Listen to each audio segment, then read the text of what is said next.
Irmãos, vocês estão preparados para essa conversa que a gente vai ter agora de manhã? Se vocês falarem muito amém, glória a Deus e levantar a mão, eu prometo que vai ser mais rápido. Quanto mais encorajamento eu receber, mais eu fico confiante, mais rápido a gente vai ser. O tema da mensagem de hoje é: se o meu dinheiro falasse. Repete comigo: se o meu dinheiro falasse. Eu não vou fazer muitas brincadeiras e falando sério mesmo, porque esse é um tema que mexe muito com o meu coração, com muita frustração eu falo isso. Porque novamente eu vou ratificar aqui, infelizmente no contexto cristão, nós vemos muitas lideranças abusivas e manipuladoras no que diz respeito a finanças na igreja. Essa casa não é assim, essa igreja não vai pregar sobre isso, nós não vamos contrariar a palavra, não vamos adicionar e nem remover o que as escrituras nos ensinam sobre finanças. É verdade sim que Jesus falou mais sobre dinheiro do que sobre salvação, você sabia isso? Mas é importante que o fato de ter sido esse tópico sobre finanças, sobre generosidade, sobre dinheiro ter sido tão distorcido, é verdade. Pensa aí no teu coração, não é verdade que nós ficamos muito receosos e com o pé atrás? Por quê? Porque muitos de nós fomos magoados, muitos de nós fomos extorquidos em nome da fé. Por isso hoje não vou fazer muita graça, porque é um tema complexo, mas é um tema divino. E fere o meu coração em saber que homens que deveriam estimular a nossa fé e serem generosos pela gratidão, o fazem com uma motivação de extorquir o povo e de manipular o povo, que em nome de Jesus, homens que abusam e se aproveitam da fé dos seus irmãos, que eles vão pagar o que eles estão plantando. Eu tenho certeza disso. Mas a verdade é que generosidade é bíblica, sim. Prosperidade é bíblica, sim. Houve um abuso sobre a cultura sobrenatural. Muitas pessoas abusaram esse tema. E hoje as pessoas acham que Deus não cura e não faz milagres. Deus é um Deus de cura, sim. Deus é um Deus de milagres, sim. Houve muito abuso e subjetividade no tópico sobre o mover profético. Muita coisa estranha, subjetiva, que não era de acordo com as escrituras. Mas deixa eu te falar, porque você foi magoado, ou você foi distorcido no que diz respeito ao profético, deixa eu te dizer aqui nessa manhã, o profético é bíblico, sim. O Senhor se move no meio do seu povo, sim. Houve muita manipulação num tópico de honra a líderes, honra a autoridades. E agora, a gente não pode mais mencionar sobre honra, porque muitos de nós ficamos com medo de sermos manipulados por essas palavras, mas deixa eu dizer, honra é bíblica, sim. Jesus falou sobre honra, sim. Honra aos céus, honra a Deus, honra aos irmãos, honra aos líderes. Então, é importante que eu introduza dizendo o seguinte: perdoe o pecado da igreja. Que se você está aqui, se você está assistindo esse vídeo, se você está assistindo essa live agora, e se por algum motivo você se sentiu extorquido, manipulado, eu peço perdão em nome dos pastores que fizeram isso contra você. Eu peço perdão em nome da igreja, se você se sentiu ferido, se você se sentiu magoado, se você se sentiu extorquido. Eu quero orar para que o Espírito Santo amoleça o teu coração nessa manhã. E que Ele é o único que pode convencer você. Não existe homem, eloquência, não existe palavra bonita. Senhor, nessa manhã, Espírito Santo, nós oramos para que o Senhor ministre aos nossos corações, a começar do meu, e mostre onde está o nosso tesouro. Senhor, mostre que o Senhor é o nosso Deus e que não há outro Deus como Tu, Senhor. Em nome de Jesus, amém. Se o meu dinheiro falasse, ele falaria muito sobre mim. Ele falaria muito sobre quem eu sou. Se o seu dinheiro falasse, ele falaria muito quem você é. Pastor, o que você está dizendo? Vem aqui comigo. A nossa relação com o dinheiro revela quem somos e em que Deus cremos. A sua relação, como você gasta, como você deixa de gastar, o que você faz com o seu dinheiro, revela muito quem você é. E que Deus você crê.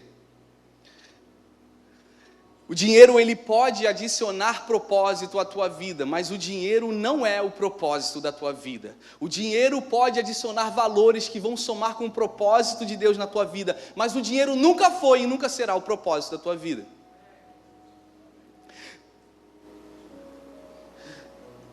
Cinco coisas que você pode fazer com dinheiro.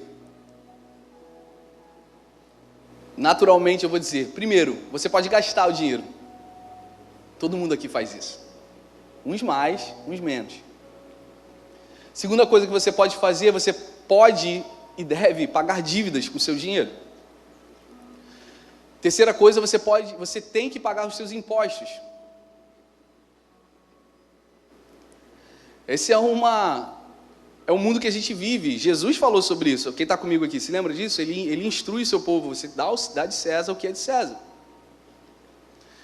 E tem uma quarta forma de você usar o seu dinheiro, que é guardando o seu dinheiro, ou até diria investindo o seu dinheiro. Sabia que você pode guardar o seu dinheiro? É uma forma sábia de você guardar dinheiro, é importante. As pessoas chamam isso de reserva de emergência.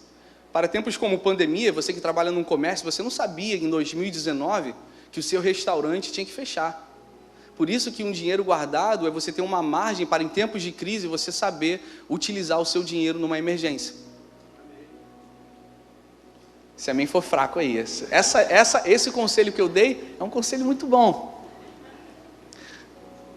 Mas a Covid está ensinando a gente a talvez cuidar melhor da nossa saúde, e eu vou ratificar aqui que todos nós, por melhor que cuidemos da nossa saúde, nós podemos pegar Covid sim, podemos ficar enfermos sim, podemos até morrer. Mas a Covid está mobilizando as pessoas a se conscientizarem mais pela saúde e também para se conscientizarem da forma como gerenciam o seu dinheiro. A quinta forma de você, olha aqui, usar o seu dinheiro é dar.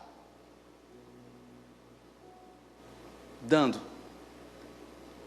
É interessante que das 5 formas, a primeira é sobre mim, a segunda é sobre mim, a terceira é sobre mim e a quarta é sobre mim. No máximo é sobre meus filhos, minha família, mas é sobre mim. A quinta é sobre outros. Pastor, o que você está dizendo com isso? Qual é a tua ideia? A ideia é a seguinte, é que isso demonstra quão humanista a nossa geração é, ou seja, tudo sobre nós, quão confortáveis nós vamos ficar, quão seguros nós vamos ficar. Cada vez nós temos medo de crise, medo de ficarmos, sermos ameaçados por crise. Isso mostra que uma coisa, olha aqui, olha, bem, se eu então não gastar tudo, se eu então não me endividar, se o governo então não colher todos os meus impostos e cobrar mais, e se eu não guardar tudo, talvez assim, você está comigo? Se eu não gastar tudo no restaurante, e se o governo não coletar todos os meus impostos, e se eu tiver tempo de investir dinheiro, se eu fizer tudo isso aqui, e aí tiver uma sobra, eu dou. E esse é um raciocínio antagônico às Escrituras. Porque a Bíblia nos ensina, em Mateus capítulo 6, 33, que buscai em primeiro lugar o Senhor, o seu reino e a sua justiça, que todas as outras coisas vos serão acrescentadas. É interessante dizer o seguinte, Mateus 6,19, não ajunteis tesouros na terra, onde a traça e a ferrugem tudo consomem, e onde os ladrões minam e roubam. Vem comigo aqui, pessoal, olha só que poderoso. Mas ajuntai tesouros no céu, olha que lindo, onde nem a traça nem a ferrugem consomem, onde os ladrões não minam e nem roubam, porque onde estiver o vosso tesouro, aí estará o vosso coração. O tema dessa mensagem é: se o meu dinheiro falasse, é porque ele falaria quem você é, literalmente. Porque o próprio Jesus falou que onde você está aplicando o teu dinheiro, é onde você está aplicando o teu coração. Vocês ainda estão felizes comigo? Agora é muito interessante que eu estava fazendo essa ilustração, como egocêntrico a nossa geração, é tudo sobre como eu vou investir, como eu vou guardar, como eu vou crescer, como eu vou gastar, como eu vou fazer tudo para mim, e se sobrar eu vou dar um pouco, mas no conceito cristão é o contrário, o que é prioridade é Deus e o seu reino. Agora pensa no seguinte, nós temos o privilégio de dizer o seguinte, nós vamos dar a Deus 10% e 90% Ele autorizou, Ele nos abençoou de ficar conosco, porque na verdade os 100% são dele, porque vieram dele. Quem pode dizer glória a Deus? O meu pai me contava uma história muito interessante, que eu acredito que o meu avô contava para o meu pai, mas era a história desse menino que ia para a igreja, e o pai desse menino chega para o menino e fala, aqui filho, eu vou te dar uma moeda, para você comprar um doce para você, e a outra moeda para você dar de oferta no culto da igreja. E o menino vai andando de bicicleta e ele deixa cair uma moeda e a moeda cai no ralo e o menino diz, ai, lá se foi a moeda da oferta. Lá se foi a moeda do Senhor. Jesus ensina sobre dinheiro o tempo todo. Se você quer saber onde o seu coração está, olhe onde o teu dinheiro está indo. Pastor, qual é o problema de eu fazer tudo isso e a sobra eu dar para a igreja, ou se eu quiser eu dou um dízimo, eu dou uma oferta, eu dou para alguém que necessita? O problema é só um, é que você mostra com a tua finança que Deus está em segundo plano, ou em terceiro, ou em quarto, mas não em primeiro. Se você quer saber onde o seu coração está, olhe onde o teu dinheiro está sendo gasto. Jesus não está atrás do teu dinheiro, Ele está atrás do teu. Jesus não está atrás do teu dinheiro, Ele não precisa do teu dinheiro, mas Jesus está atrás e Ele deseja o teu coração. Por isso a associação que Ele faz em Mateus 6 é muito simples, Ele diz, se você, onde está o teu tesouro, está o teu coração, e filho, eu quero o teu coração, eu não quero o teu tesouro, mas se o teu coração estiver inclinado para esse tesouro da terra, eu não consigo capturar o teu coração. Entende a relação de finanças? É muito interessante, queridos, que vocês entendam que não se trata de Deus que está querendo usurpar a igreja para ter tesouros, não é isso, Ele está querendo que você não seja controlado por aquilo que você pode controlar. O dinheiro não pode ser mais importante que Deus. E é importante que a gente orou pelo Gilmar aqui, a gente ora por cura, e nós oramos muitas vezes, nós falamos assim, olha, eu preciso de uma cura, eu preciso disso, de alguma coisa que está fora do meu controle. Nós declaramos o seguinte, Senhor, toma controle da minha vida, o Senhor tem um controle da minha vida, mas será que a gente faz a mesma coisa para uma vertente que a gente literalmente tem um controle sobre, que são as nossas finanças? Vocês conseguem entender o que eu estou querendo dizer? É muito fácil a gente declarar a Deus, tome o controle de situações que nós, na verdade, não temos o controle. Nós dirigimos um carro e podemos ter um acidente de carro, como vocês sabem que isso acontece, tragicamente acontece. Você está no controle daquele carro, mas se um outro carro vir contra você, muitas vezes, quantas pessoas morreram fatalmente por causa de pessoas que estavam embriagadas, fazendo coisas erradas, atingindo outros carros? Você não tem como responder a isso. E você fala, Senhor, toma o controle da minha saúde. Sabe por quê? Porque você não tem poder literal para remover um câncer de você, mas Deus tem. Então você libera controle e a soberania de Deus a algo que você não está no controle. Isso é errado? Não, isso não é errado. A minha mensagem é que você também peça o controle de Deus a coisas que você literalmente tem controle, que é o teu dinheiro. E aí é fácil, vocês entendem? O dinheiro realmente vem na tua mão.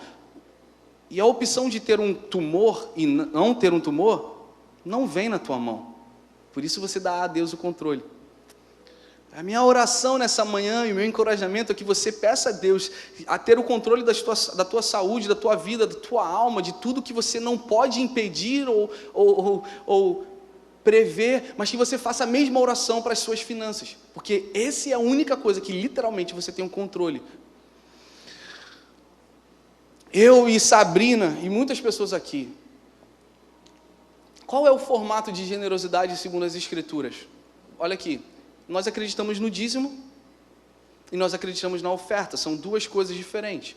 O que eu e Sabrina fazemos, nós damos 10% de tudo que ganhamos à igreja local. Porque nós acreditamos que ao dar à igreja local, essa igreja, nós confiamos na autoridade dessa igreja, de que ela distribui de maneira justa e soberana aquilo que eles precisam fazer.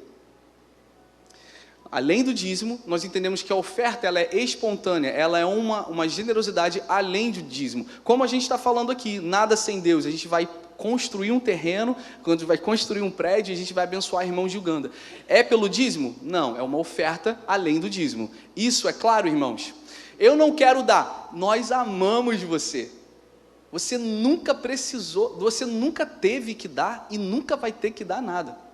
Porque a plataforma da sua generosidade não é a sua quantia, mas é a sua alegria. Eu e Sabrina sempre fomos abençoados, entendemos uma coisa. Nós percebemos que como Deus começava a falar com a gente, em movimentos, em lideranças, em projetos que a gente colocou a mão, a gente dava financeiramente, e o Senhor nos abençoa. E se o Senhor não nos abençoasse, não faríamos? Faríamos. Porque nós sabemos que fazemos por gratidão, não por manipulação ou barganha. Quem pode dizer glória a Deus? É muito importante, entenda isso. Você não vai dar R$1 essa manhã. A gente não quer R$1. A gente não quer 1.000, 10.000. A gente quer que você entenda o seguinte: tudo que eu faço para Deus é com alegria e é com gratidão. Não é porque Ele precisa ou porque eu vou ganhar alguma coisa em troca. Onde está o seu coração? Pensa aí, onde está o seu coração? E se você quer saber, vê onde você está fazendo, o que você faz com o seu dinheiro. Pastor, então não posso tirar férias, fazer um cruzeiro, não posso pagar plano de saúde, tem que ser tudo para a igreja? Claro que não. Você não só pode, como você deve. Você tem que ter um tempo de família, tem que fazer pelo menos uma vez por ano uma viagem com a sua família. Sabe o que a igreja errou?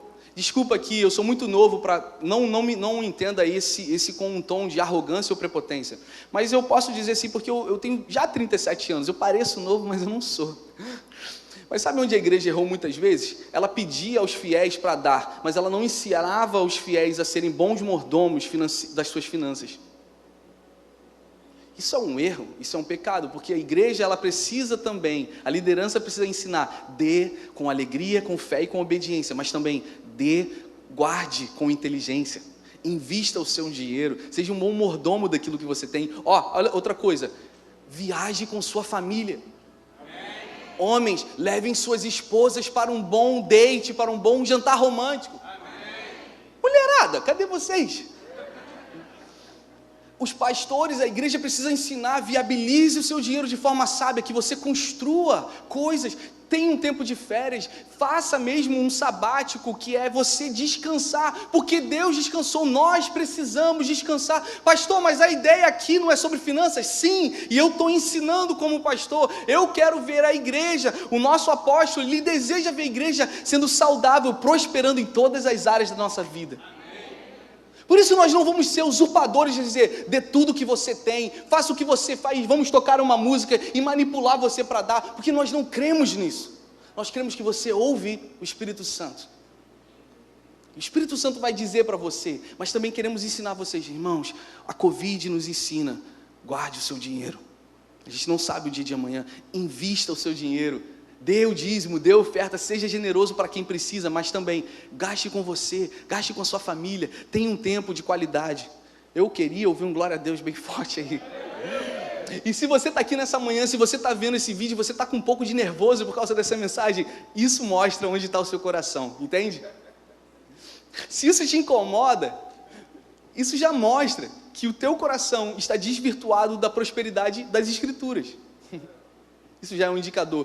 Eu tenho estudado, muita gente que me conhece, eu falo muito sobre isso, sobre investimento, eu fiz um curso, e eu sou chato pra caramba, tenho falado muito sobre isso. 71% da população norte-americana guarda dinheiro, investe dinheiro, e apenas 2% da população brasileira investe dinheiro. 67% da população do Brasil está em dívidas. Porque o brasileiro não teve educação financeira nas escolas como o americano teve. O brasileiro não aprende sobre educação financeira, sobre ser um bom mordomo de finanças na sua faculdade, na sua escola, na sua igreja. Mas eu creio que essa galera que está aqui, você que está vendo esse vídeo, você vai ser um bom mordomo daquilo que Deus está te fazendo, está te dando. E no mundo financeiro a gente vê uma ganância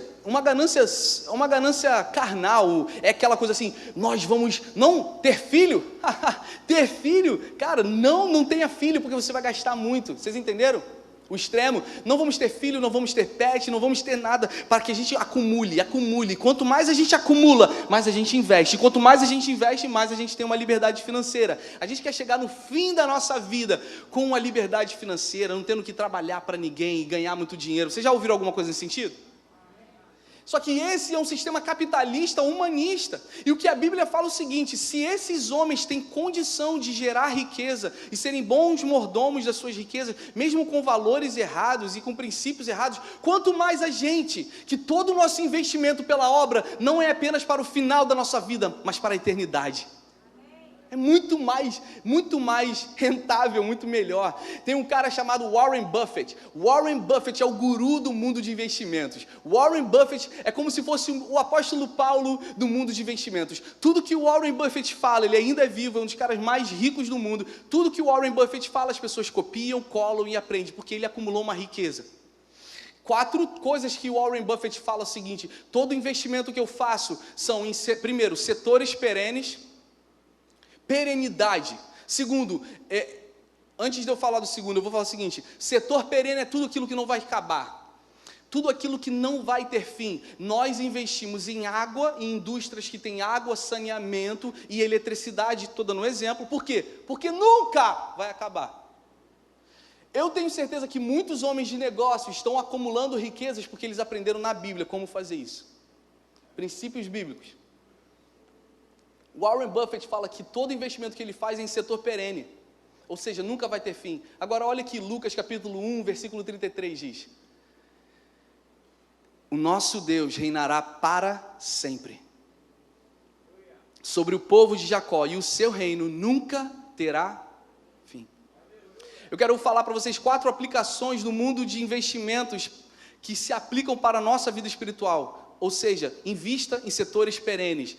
A igreja de Cristo é um setor perene, nunca vai ter fim nessa terra e nem na Nova Jerusalém.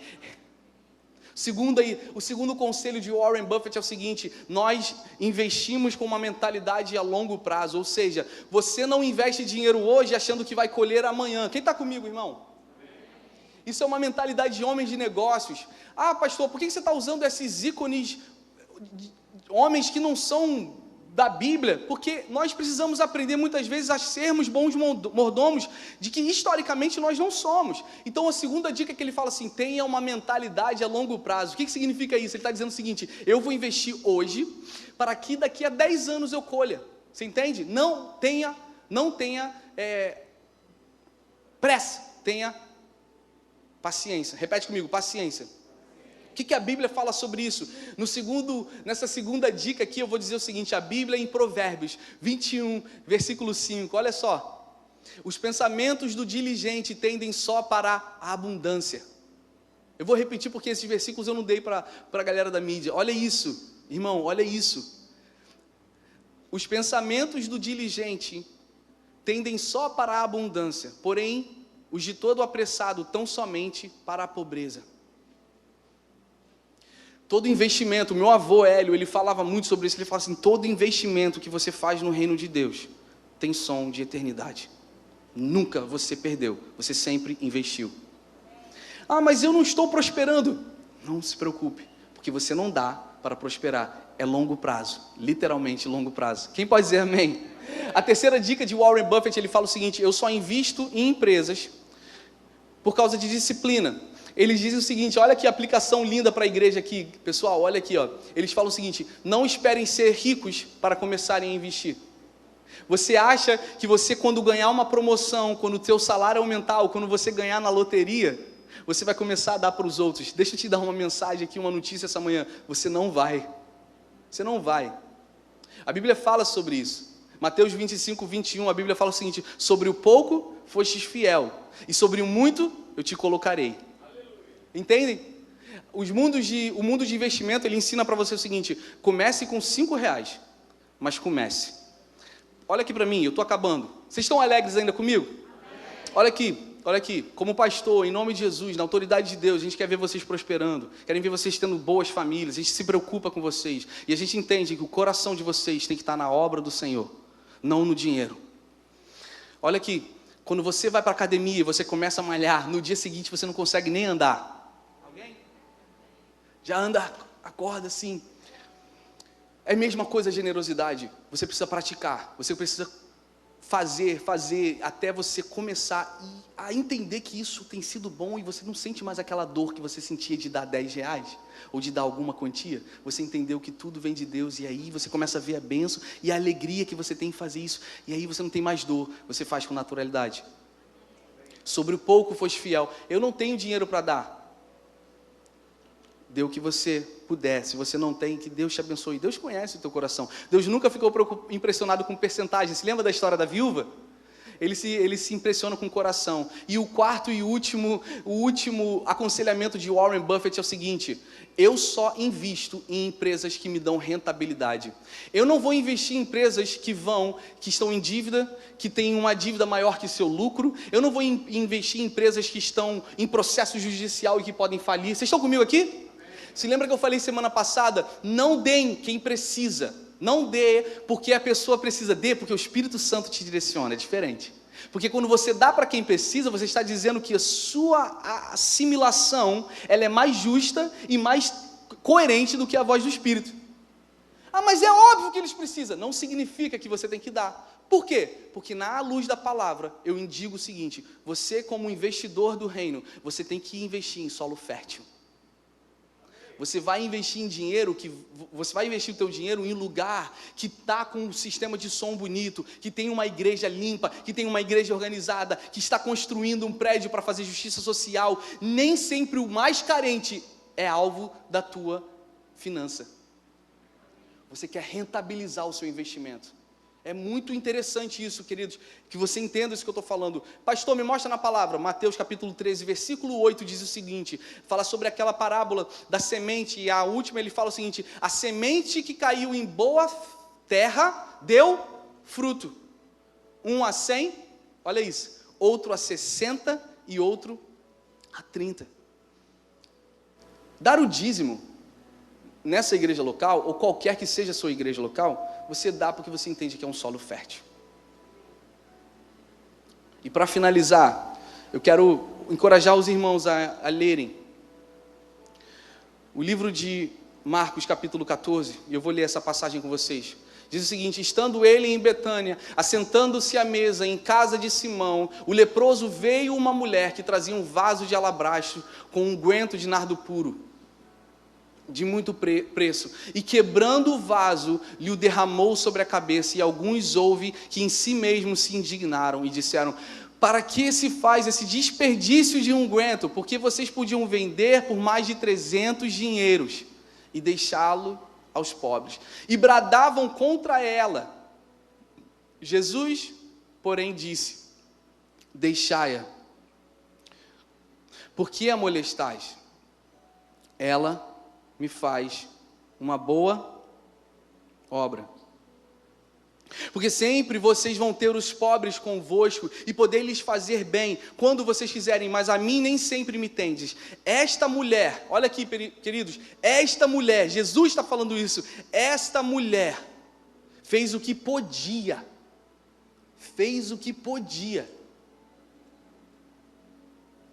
E olha que incrível isso. Antecipou-se a ungir o meu corpo para a sepultura. Em verdade eu vos digo que em todas as partes do mundo onde este evangelho for pregado, também o que ela faz, ou ela fez, será contado para a sua memória. A sua generosidade tem um legado eterno. Essa mulher é a expressão exata do que aqueles 300 dinheiro, que vale muita coisa, não era apenas 300 reais, naquela época era muito dinheiro, mostra que argumentos de justiça social, eles têm um nexo, mas não se enquadram Muitas vezes, porque Jesus estava dizendo o seguinte: os pobres vocês sempre terão conosco, mas o que essa mulher está fazendo? Ela está ungindo o meu corpo. Irmão, você está entendendo? Quando você é generoso, eu falei semana passada que generosidade não produz unção, mas quem é ungido sempre age com generosidade. Quando você libera com generosidade aquilo que está no teu coração, você está antecipando o que os céus estão falando. Você está criando um legado poderoso. Quando essa mulher deu, olha aqui, quando essa mulher deu, ela não falou o seguinte: olha, se eu fizer isso, irmãos, se eu quebrar e ungir agora Jesus, todo mundo vai falar que eu fiz uma coisa boa. Vocês entendem? Ela não programou, ela não barganhou, ela não manipulou, ela não pensou, ela só fez o seguinte: eu vou dar tudo o que eu tenho, eu vou entregar a Ele porque Ele é digno. Quando Maria fez isso, ela não fez pelo impacto, ela fez porque ela amava Jesus. A tua generosidade reflete quanto você ama Jesus. Deus te honra em público quando você o honra generosamente em secreto. Jesus nunca se interessou pela quantia que você dá, mas na alegria como você dá. Jesus defendeu essa mulher e mostrou que ela estava sendo profética. Eu queria convidar vocês, repete comigo isso aqui: Jesus nunca se interessou pela quantidade que eu dou, mas na alegria em como eu dou. Eu oro para que o Senhor ministre no teu coração. Faça tudo com alegria. Não importa a quantia, importa a alegria de entender que Ele é o teu Deus, da tua saúde, da tua vida, da tua casa, da tua família, dos teus negócios, do teu casamento, mas também das tuas finanças. Onde está o teu coração? Eu quero orar por você nessa manhã. Se você puder, fique de pé. E eu tenho certeza que esse lugar aqui é um lugar fértil, que vai fazer coisas incríveis, vai trazer um impacto. Pastor, como o meu dinheiro vai impactar? Simples. Você não pode levar a tua casa e teu carro para o céu, mas você pode mudar a eternidade das pessoas. Se você entende que quando você dá para a obra local, você está impactando a eternidade de pessoas, isso é legado eterno. Senhor, nessa manhã, em nome de Jesus, nós engrandecemos o teu nome, nós agradecemos pela tua extravagância em dar. O Senhor não deu apenas provisão, mas o Senhor deu o seu melhor, Jesus Cristo, Filho de Deus, que veio por nós, morreu para nos salvar e nos dar a vida eterna. Deus, eu oro para cada pessoa que está assistindo esse vídeo, oro para cada pessoa que está nesse lugar nessa manhã, que o Senhor ministre alegria nos seus corações, entender que o Senhor é Deus de todas as coisas da nossa vida, que nós possamos ser bons mordomos daquilo que o Senhor nos entregou, e que tudo venha glorificar o seu reino e trazer um impacto nessa terra. Em nome de Jesus nós oramos. Amém. Amém.